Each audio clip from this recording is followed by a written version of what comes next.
Subscribe now and press the bell icon. Never miss an update.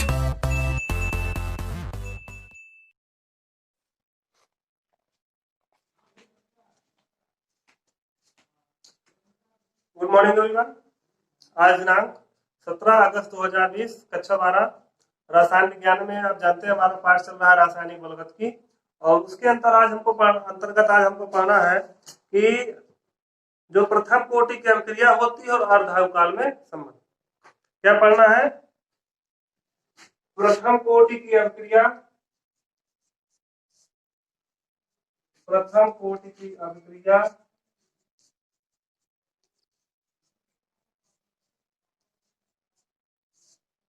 और अर्ध आयुकाल में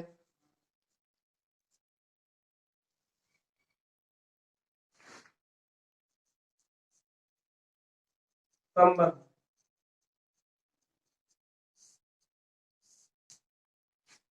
इस टॉपिक को आज हमको पढ़ना है, प्रथम कोटि की अभिक्रिया और अर्धआयुकाल में संबंध। ये क्वेश्चन एक प्रकार से और पूछता है, उसको आप सुन लीजिए। तो क्वेश्चन पूछता है कि सिद्ध कीजिए कि किसी प्रथम कोटि की अभिक्रिया का जो अर्धआयुकाल होता है वह अभिकारकों के प्रारंभिक सांद्रण पर निर्भर नहीं करता। ये भी तरीके से, ये जो क्वेश्चन है दो तरीके से पूछता है।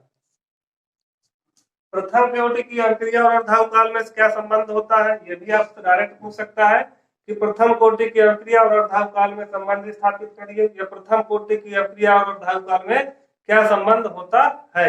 अथवा करके पूछ सकता है आपसे। एक तरीका और इसका पूछने का, सिद्ध कीजिए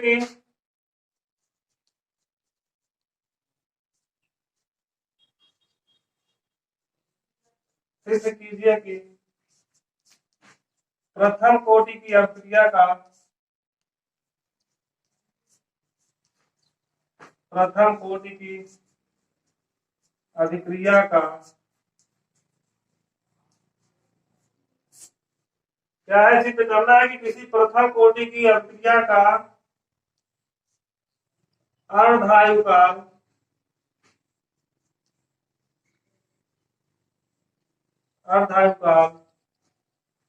अभिकारकों के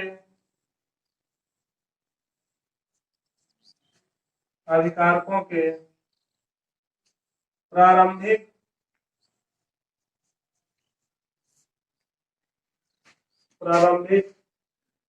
सांद्रण पर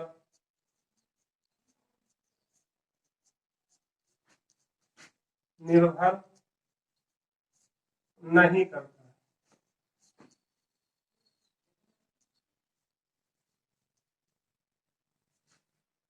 यह प्रश्न आपसे दो तरीके से पूछ सकता है, प्रथम कोटि की और अभिक्रिया और अर्धआयुकाल में संबंध। या तो आपसे डायरेक्ट पूछेगा कि प्रथम कोटि की अभिक्रिया और अर्धआयुकाल में संबंध स्थापित करिए, या प्रथम कोटि की अभिक्रिया और अर्धआयुकाल में क्या संबंध होता है।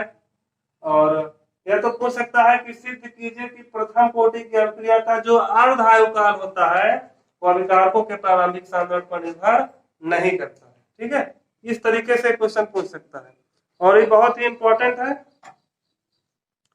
और देखिए आगे, तो इसे हम साफ कर देते हैं, पूरी जगह इसी में आ जाएगी।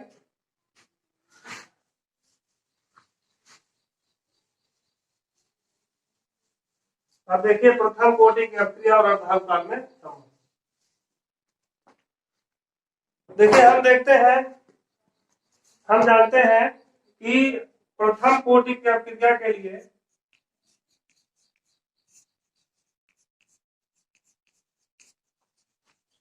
प्रथम कोटि की अभिक्रिया के लिए समाकलित वेग समीकरण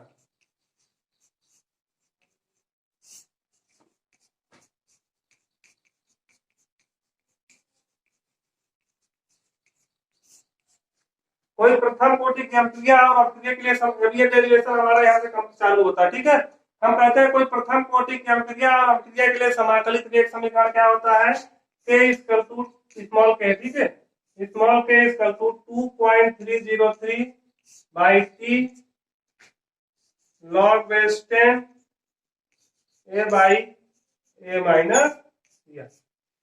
ये क्या है, प्रथम कोटि की अभिक्रिया के लिए समाकलित वेग समीकरण का क्या है, व्यंजक है या सूत्र है, जिसे आप पिछली कक्षा में स्थापित कर चुके हैं।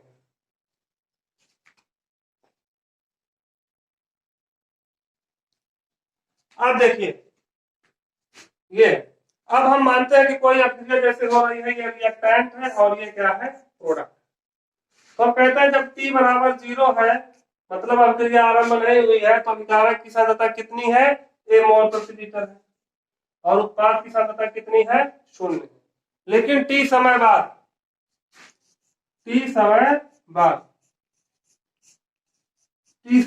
क्या है, अभिकारक की सांद्रता x मोल प्रति लीटर क्या हो गई, मान लीजिए कम हो गई, उत्पाद की सांद्रता में उतनी क्या हो गई, वृद्धि हो गई। ऐसा हम पढ़ते हैं। लेकिन अर्ध आयुकाल क्या होता है, अर्ध आयुकाल क्या होता है, ऐसा समय जिसपे कोई ऐसी अभिक्रिया जिसमें अभिकारक जो आधा उत्पाद क्या हो, बन जाए। जितनी अभिकारक की सांद्रता हो वो अपनी प्रारंभिक सांद्रता में कितनी बचे, आधी बचे। जितने समय में किसी पदार्थ कोई अभिकारक अपनी प्रारंभिक सांद्रता का आधा बचे, वही उसका क्या कहलाता है, अर्ध आयुकाल। तो जब अभिकारक आधा बचेगा तो उसका मतलब है आधा कहाँ चला गया, उत्पाद में। तो इस चीज का हमको यहाँ ध्यान रखना है। अभी तक हम तो ऐसे पढ़, लेकिन अर्ध आयुकाल में हमको क्या पढ़ना है, यहाँ पे टी क्या हो जाएगा हमारा, टी हाफ, समय कितना हो जाएगा, टी हाफ, क्योंकि अर्ध आयुकाल उसको टी हाफ से रिप्रेजेंट करते हैं, यहाँ पे नीचे होता है। और टी हाफ पर क्या हो जाएगा, ये हो जाएगा आधा और ये भी क्या हो जाएगा, आधा। तो जो ये टी हाफ है यही क्या कहलाता है, अर्ध आयुकाल कहलाता है। और जो ये a मोल प्रति लीटर है अभिकारक की प्रारंभिक सांद्रता कहलाती है। अब t बराबर टी हाफ और a माइनस एक्स, जहां a माइनस एक्स होता था उसकी जगह पर क्या हो गया, a/2, उसको कहां रखना है, समीकरण नंबर 1। ठीक है, t बराबर टी हाफ तथा a माइनस एक्स बराबर a/2 समीकरण 1 में रखने पर, इतना नोट कर लीजिए पहले।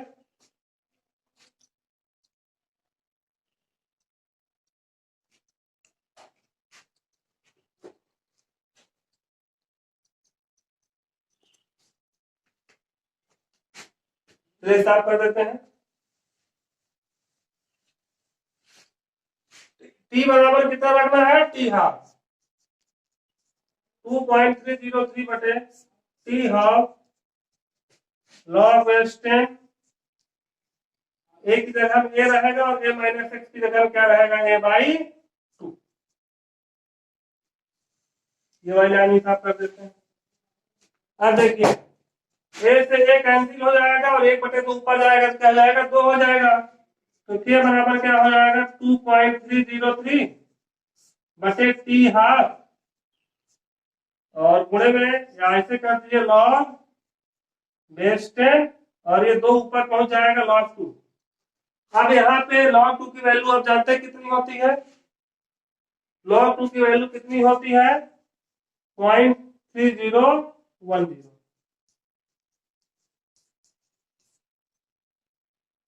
ये log 2 की वैल्यू हो गई 0.3010। अब log 2 की वैल्यू यहाँ पर रख देंगे तो क्या हो जाएगा, 2.303 गुणे 0.3010 बटे में टी हाफ स्मॉल केस। अब इसका इसे मल्टीप्लाई करेंगे तो ध्यान दीजिए ये आता है 0.693 बाई टी हाफ। इसका मल्टीप्लाई इतना आता है, इसको आप करके चेक कर लीजिएगा। यही क्या है, प्रथम कोटि की अभिक्रिया के जो अर्ध आयुकाल और ये क्या है, वेग स्थिरांक। तो यहाँ पे देखिए, अब हम इधर लिख देते हैं इसे। अगर हम टी हाफ की बात करें, टी हाफ बराबर क्या हो जाएगा, 0.693 बटे में स्मॉल के। अब ये जो सूत्र है यही क्या है कि ये प्रथम कोटि की अभिक्रिया का अर्धायुकाल और प्रथम कोटि की अभिक्रिया में क्या है, संबंध है। तो देखिए यहाँ पे क्या क्या है, वेग स्थिरांक है। तो यहाँ से सिद्ध होता है कि जो प्रथम कोटि की अभिक्रिया का जो अर्धायुकाल होता है वो अभिकारक की सांद्रता पर कहीं भी निर्भर नहीं करता, क्योंकि इसमें अभिकारक की सांद्रता कहीं दिख नहीं रही है कि जहां ये अर्धायुकाल अभिकारक की सांद्रता पर निर्भर करे। तो इससे सिद्ध होता है T half does not belongs to A. गणितीय रूप में यदि हम इसे कहें, टी हाफ क्या है, कभी भी अभिकारक की प्रारंभिक सांद्रता पर निर्भर नहीं कर रहा है। तो इसमें नीचे लिख सकते हैं, इससे सिद्ध होता है, इससे सिद्ध होता है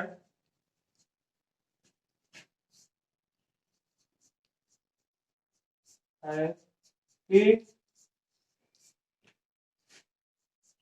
प्रथम कोटि की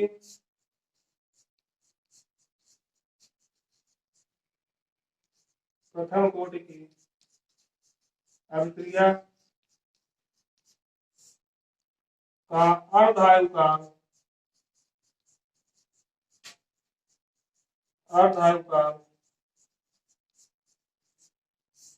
अभिकारकों के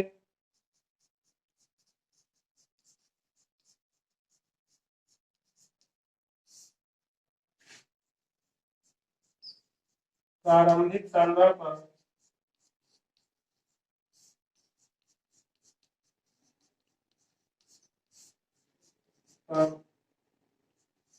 निर्भर नहीं करता है।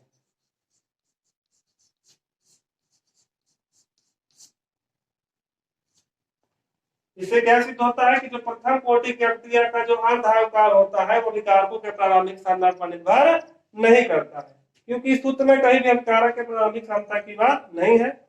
तो ये है प्रथम कोटि की अभिक्रिया और अर्धायुकाल में संबंध। या यूं कह लीजिए कि इस प्रश्न में हमसे ये पूछ सकता है कि सिद्ध कीजिए कि किसी प्रथम कोटि की अभिक्रिया का जो अर्धायुकाल होता है वो अभिकारक के प्रारंभिक सांद्रता पर निर्भर नहीं करता है। आज की वीडियो में फिलहाल इतना ही, फिर मिलेंगे अगले वीडियो।